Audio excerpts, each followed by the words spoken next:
A'udzu billahi minasyaitonir rajim. Bismillahirrahmanirrahim. Assalamualaikum warahmatullahi wabarakatuh. Alhamdulillahi rabbil alamin. Hamdan wa syukran lillah. Wassalatu wassalamu ala rasulillah. Wala hawla wala quwata illa billah. Saudaraku yang dimuliakan Allah subhanahu wa ta'ala, ada sebuah pertanyaan yang sering muncul ketika bulan Ramadan telah tiba.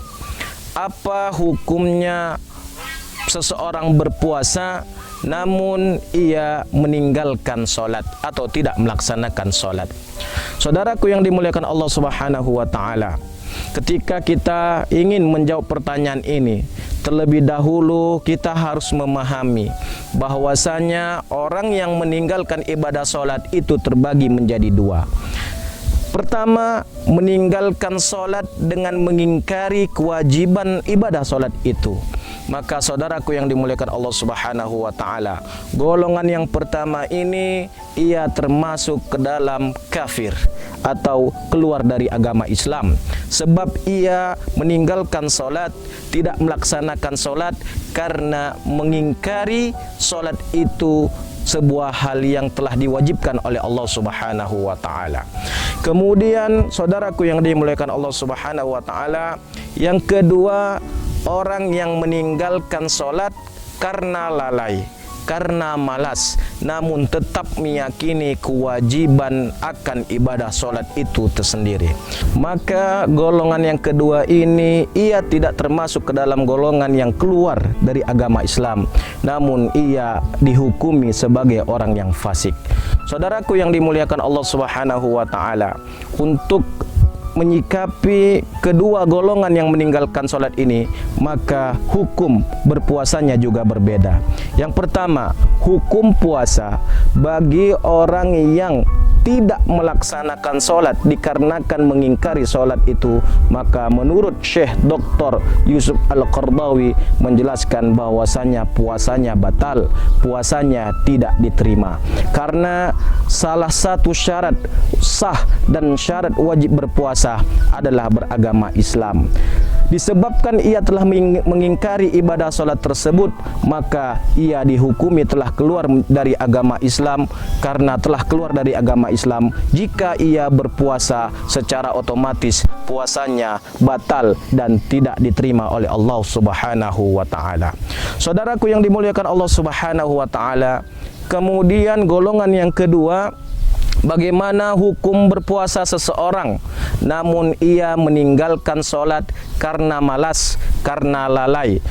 Maka untuk menjawab hukum puasa ini, menurut Syekh Dr. Ali Jum'ah, seorang mufti Mesir, beliau menyampaikan puasa seseorang yang tidak melaksanakan solat disebabkan lalai ataupun malas, maka ibadah puasanya tetap sah, namun ia juga mendapatkan dosa dari Allah subhanahu wa ta'ala karena ia tidak melaksanakan ibadah solat tersebut.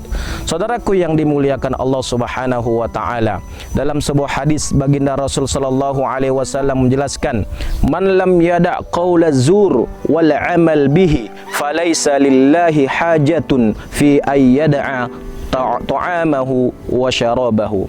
Siapapun yang tidak meninggalkan perkataan dusta, perkataan kotor, bahkan tetap melaksanakannya ketika ia berpuasa, falaysa lillahi hajatun, maka Allah subhanahu wa ta'ala tidak membutuhkan fi ayyada'a ta'amahu wa syarabahu, ia meninggalkan makan dan minumnya. Dalam arti kata lain, Allah tidak membutuhkan ibadah puasa yang ia laksanakan.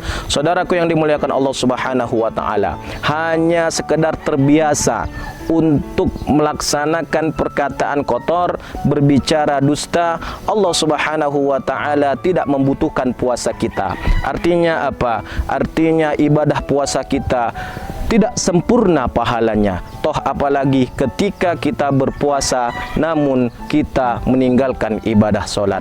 Saudaraku yang dimuliakan Allah Subhanahu wa taala, lalu bagaimana kita menyikapi saudara-saudara kita yang termasuk golongan kedua ini, meninggalkan solat karena malas?